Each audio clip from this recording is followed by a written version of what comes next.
जय महाकाल। आद्य कार्य शक्ति साधना केंद्र में आपका स्वागत है।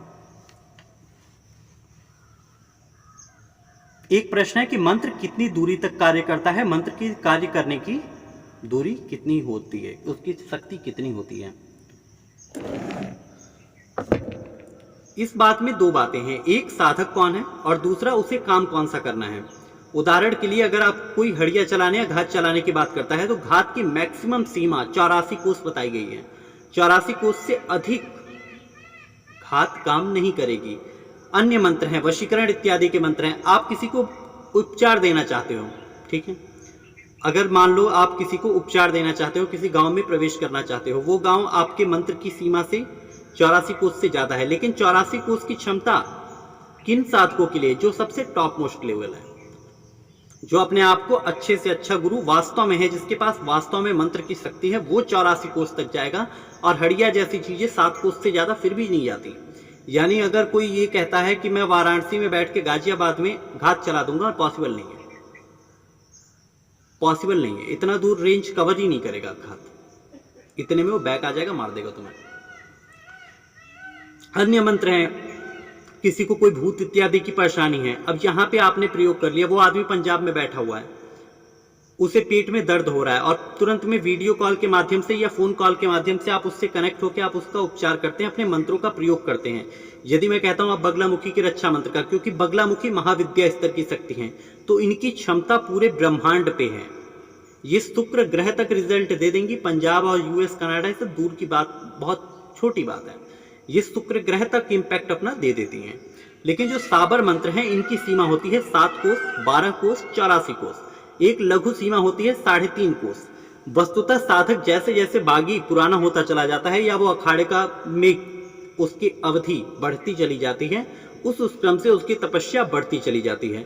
उसके मंत्र 4 चरणों से गुजरते हुए अंततः 84 कोस तक चले जाते हैं। लेकिन सामान्यतः जिस साधकों का स्तर आज के समय में देखा जाता है, यदि एक औसत में मैं 100 साधकों का उदाहरण ले लूं, तो ये 100 साधक अगर सही ढंग से मंत्रों का उपयोग करना है तो इनमें शायद ये 10 की बात नहीं करूंगा, बाकी सभी 12 कोस से नीचे की रेंज में काम करने वाले साधक हैं। क्योंकि मैं प्रशिक्षण देता हूं तो मैं जानता हूं कि साधक की क्षमता क्या है, साधक कैसा है और क्या सिखाया जा रहा है, तो बच्चों को क्या पता होगा। तो उसके ढंग से 12 कोस से ज्यादा आपकी मंत्र क्षमता नहीं है।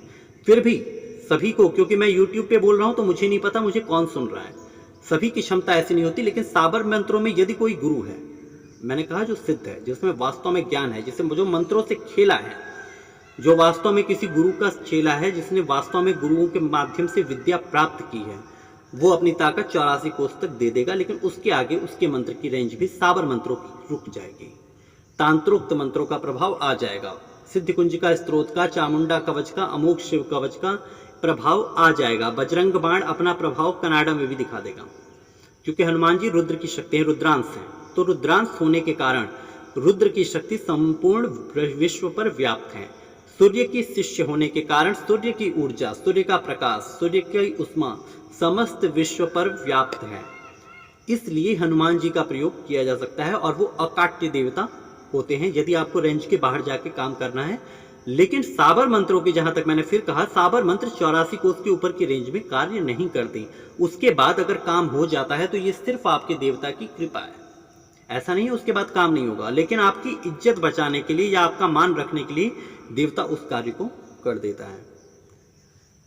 लेकिन वशीकरण, विद्वेषण, मारण, ये सब कर्म आपके नहीं चलेंगे, ये इस रेंज के बाहर 84 कोस के बाहर अपना प्रभाव कम कर देंगे। तांत्रोक्त मंत्र काम कर जाएंगे। बगलामुखी ये नहीं पूछेंगे कि वो आदमी कहां बैठा है भारत में, वो किसी भी जगह होगा पूरे ब्रह्मांड में, वो वहां तक पहुंच जाएगी। लेकिन अगर कहें क्या किसी ने प्रेत सिद्ध किया, किसी ने ब्रह्म राक्षस सिद्ध किया, किसी ने पिशाच सिद्ध किया, मसानी, तो मसानी की एक क्षमता है, ये मसानी एक निश्चित क्षेत्र के आगे नहीं जा पाएंगी जहां से क्षेत्रफल बदल जाएगा। ऐसी बहुत सी बातें हैं, इन सब बातों को 5 मिनट 7 मिनट में बोल पाना संभव नहीं है, लेकिन मैं कोशिश करूंगा कि आप धीरे धीरे सही चीजों को समझ पाएं। जय महाकाल।